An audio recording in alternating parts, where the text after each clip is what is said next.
Welcome back to एनजीकॉन academy students. और जो हमारा नेक्स्ट चैप्टर है वो है थर्मोडायनेमिक्स। अच्छा, ये जो बेसिकली चैप्टर का नेम है वो निकला है थर्मो से और डायनामिक्स से। ठीक है, थर्मो जो है वो आपके साथ डील करता है टेम्परेचर एंड हीट के साथ, इसका रिलेशन है। और डायनामिक्स जो है वो मूवमेंट होता है फिजिक्स में। तो टेम्परेचर का ज़्यादा होना, कम होना, हीट का ट्रांसफर होना, ये सारी चीज़ को ये चैप्टर डील करता है। अच्छा, इस चैप्टर में जो है स्टूडेंट्स वो एक टॉपिक दिया हुआ है जो कि हमारे कोर्स में नहीं इंक्लूडेड, और वो टॉपिक है काइनेटिक थ्योरी ऑफ गैसेस। अब इस टॉपिक के बारे में ये है स्टूडेंट्स कि ये टॉपिक कहीं जिक्र नहीं हुआ हुआ, लेकिन लास्ट टाइम मैंने ये देखा था कि इस टॉपिक से 5-6 बार क्वेश्चंस आए हैं। ठीक है, डायरेक्ट स्टेटमेंट दी होती है और आपसे पूछा होता है कि इसमें से कौन सा point kinetic theory of gases को ओबे करता है या नहीं करता। तो ये सवाल आते हैं इससे। तो इसके पॉइंट्स जस्ट हम ऊपर ऊपर से पढ़ लेंगे ताकि हमें अगर आए तो आता हो। कि पहला पॉइंट इसका यह है कि finite volume of gas have infinite number of particles, gas atoms या मॉलिक्यूल्स।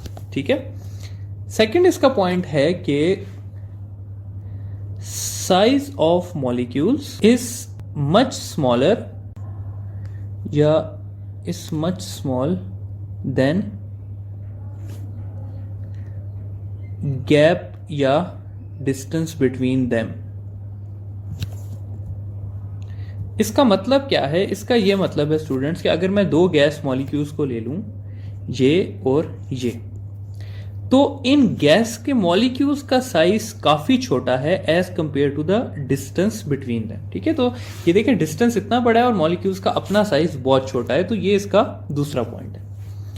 तीसरा पॉइंट ये है कि molecules are in random motion, यानी कि वो हर जगह पे मूव कर रहे होते हैं।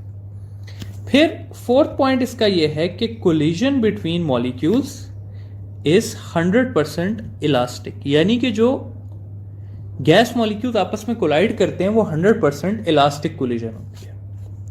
और फाइनली ये है कि मॉलिक्यूल्स जो हैं वो एक्सर्ट करते हैं फोर्स ओनली ड्यूरिंग कोलिजन, यानी कि जब वो कोलाइड करते हैं सिर्फ तब वो फोर्स एक्सर्ट करते हैं, उसके अलावा वो फोर्स एक्सर्ट नहीं करते। तो ये है आपके पास काइनेटिक थ्योरी ऑफ गैसेस। इसमें से सवाल मैंने आपको बताया कैसे आते हैं। 4 ऑप्शन दिए होंगे, उसमें से पूछा होगा कि which of the following is not according to kinetic theory of gases. तो इसमें से जो पॉइंट नहीं लिखा होगा वो आपका करेक्ट आंसर हो जाएगा। अच्छा, अब काइनेटिक थ्योरी से स्टूडेंट्स यहां पर हमारे पास कुछ चीजें सामने आती हैं, जिसमें से 2 इक्वेशंस जो हैं वो हमारे लिए इंपॉर्टेंट है। पहली जो इक्वेशन है वो है मेरे पास जनरल गैस इक्वेशन, जो कि है PV is equal to nRT। इसमें ये जो P है ये प्रेशर है आपके पास ऑफ गैस, V जो है वो वॉल्यूम ऑफ गैस है, N जो है वो मोल्स हैं, T जो है वो टेम्परेचर है, और R जो है वो है आपके पास जनरल गैस कांस्टेंट। और इस R की जो वैल्यू है वो आपके पास इक्वल है 8.314 जाउल पर मोल केल्विन।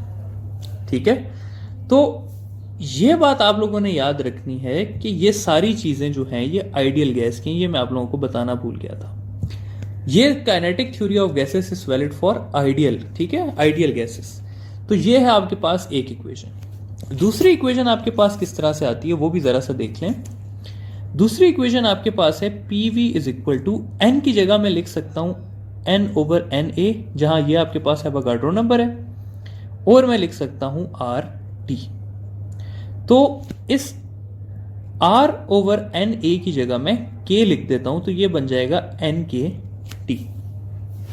इसमें अगेन ये P प्रेशर है, V वॉल्यूम है, N जो है वो नंबर ऑफ एटम्स है, और K जो है इसमें उसको हम कहते हैं कि ये बोल्ट्जमैन कांस्टेंट है। ठीक है, K बोल्ट्जमैन कांस्टेंट है, और इस K की वैल्यू होती है हमारे पास 1.38 exponent 10 raised to the power -23 joule पर केल्विन। ठीक है, तो ये चीजें स्टूडेंट्स आप लोगों को आनी चाहिए कि काइनेटिक थ्योरी ऑफ गैसेस के क्या पॉइंट्स हैं, और फिर इससे जो दो इक्वेशंस निकलती हैं उसमें आपको जस्ट ये पता होना चाहिए कि के क्या चीज़ है, आर क्या चीज़ है। इससे ज़्यादा आपसे नहीं पूछते क्योंकि ये मेजर इसका पोर्शन आ जाता है केमिस्ट्री में। गोइंग अहेड, दो लॉस को थोड़ा सा डिस्कस कर लेते हैं। अगेन हमारे टॉपिक में ये लॉस भी इंक्लूडेड नहीं है, लेकिन मैंने इससे सवाल आते हुए देखा है, इसलिए हम इसको थोड़ा सा डिस्कस कर लेते हैं। सबसे पहला है जी हमारे पास बॉयल्स लॉ, और दूसरा है हमारे पास चार्ल्स लॉ। तो आप लोग क्योंकि इंट्री टेस्ट की प्रिपरेशन कर रहे हैं तो मुझे पक्का यकीन है कि आप लोगों को बॉयल्स लॉ और चार्ल्स लॉ अच्छे तरीके से आता होगा, लेकिन फिर भी मैं बता देता हूं कि at constant temperature pressure is inversely proportional to volume. ठीक है, या इसको अगर हम इस तरह लिख दें कि volume is inversely proportional to pressure, तो ये चीज ज्यादा सही रहेगी।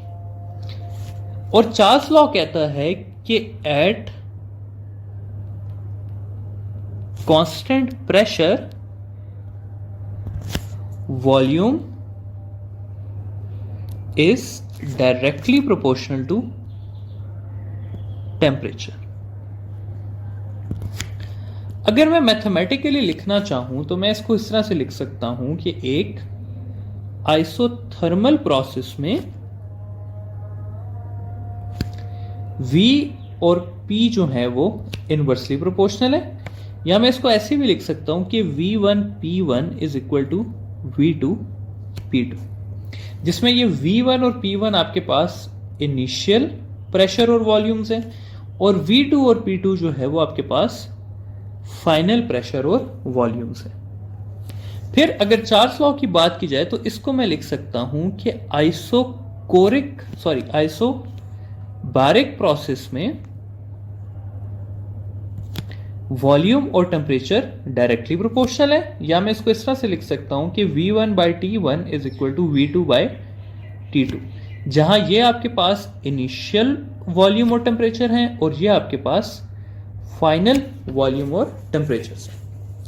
आखिर में बात अगर मैं कर लूं बॉयल्स लॉ और चार्ल्स लॉ के ग्राफ्स की, तो ग्राफ्स कुछ इस तरह से आ जाएंगे कि अगर मैं टेम्परेचर को कांस्टेंट रख के वॉल्यूम और प्रेशर का कर्व ड्रॉ करूं तो इसका कर्व इस तरह से आएगा, यानी कि मैं वॉल्यूम को अगर बढ़ा रहा हूं तो प्रेशर जो है वो मेरे पास कम हो रहा है, और अगर मैं प्रेशर कांस्टेंट रख के